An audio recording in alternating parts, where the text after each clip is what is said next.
Hey guys, welcome back to Comic Book University. Professor Bill, and I'm going to be talking about Deadpool number 2 Back in Black. Actually, it's Deadpool Back in Black number 2. Anyway, now this is apparently going to be a bi-weekly comic because I just did the review for episode 1 2 weeks ago. So, hey, cool. If they got that much story to dish out, I got that much time to read it. So, Killer Thrill and her two cronies, bounty hunters, are looking at Deadpool with the Clintar suit. That's the Clintar is the proper alien species name for the Venom and all of the other symbiotes. And they're web slinging through the city on patrol. It's just the kind of superheroic thing that a Clintar suit will usually do, unless it gets rejected by a host, which it finds to be its absolute perfect because he's a spoiled little brat, obnoxious kid. Peter Parker. They note on their indicators that there is another alien ship entering the atmosphere, and they're afraid it might be competition that they're going to have to murderize, or it could be help for the symbiote, could be anything. They decide to sit back and wait and watch. As we can see from the cover, and we saw that 2 weeks ago at the end of the last issue, that the Power Pack was going to be here. Well, they're at a party at a version of Chuck E. Cheese, and they're stuck watching this silly show with their friend, and it's really annoying. And it gets worse because Obnoxio the Clown comes out. If you guys remember Obnoxio the Clown, he basically replaced Four Bushman way back in the day and had his own series, if you could believe it. He was supposed to be the silly version of Marvel's answer to the Mad Comics Clown and all that silliness. He also went after the X-Men at one point. That was not good. Well, he's here also, and he was hired to handle this party, and he's just a total waste and obnoxious. That's what he's supposed to be, right? At one point, he's told to make balloon animals. Well, he doesn't have any balloons on him, but he does have his giant ham and pastrami and pickle whatever sandwich, and he mushes that up to make a crocagator, and just, oh, really bad. Really bad.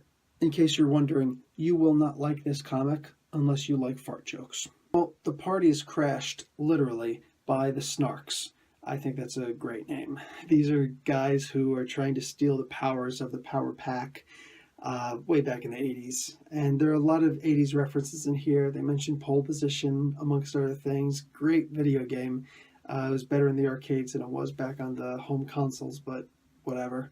So Power Pack are fighting these guys. Obnoxio actually helps out, but only because he thinks that they might be here to abduct him again. Oh God, I don't want to know. I really don't want to know. Let's just leave it at that.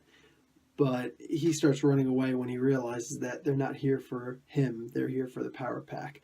So the Power Pack winds up getting overwhelmed, but just in time, Deadpool shows up and he starts kicking some serious butt. So the Snarks wind up calling for reinforcements, and all of a sudden the Super Snark shows up. This is great. Great play on the Super Scroll, and they're just like, oh, big deal. He's got big robotic bionic arms. Who cares? Hey, 1978 called. They want their bionics back. Good play on the $6 million man. Loves it. Absolutely loves it. Then he kind of pulls out machine guns, Gatling guns all over the place, a giant scimitar, a big, huge Munchkin-style battle axe, and he's even got a chainsaw with a Gatling gun attached underneath like it's a bayonet. So, yeah, even Deadpool's a little bit like, eep, what do I do now? Well, all of a sudden he gets sprayed with water from a little watering jar, and it's Obnoxio the Clown. And they make sure to mention that it's not actually water, it's pee. It's pee. He got sprayed with pee. Well, that distraction was all that Deadpool needed, and he goes up and he beats the heck out of this thing. The Power Pack helps out.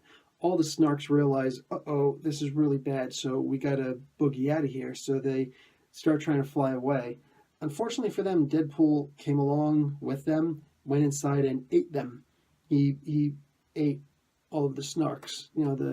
They recognized the Clintar symbiote, and so right away the Clintar kind of went ultra aggressive, and in order to maintain its identity so that it can't be reported back to, it decides to eat the Snarks.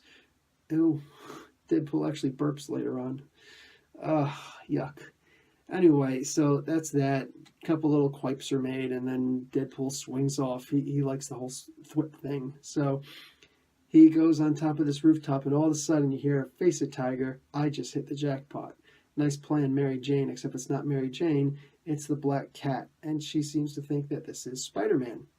So next week, or excuse me, 2 weeks from now, or a month, whatever, the next issue, if it's going to be bi-weekly, I'll see you in 2 weeks about this. So next week we're promised / threatened with, depending on how you want to look at it, Black Cat and Deadpool teaming up with each other. So can't wait to see what happens there.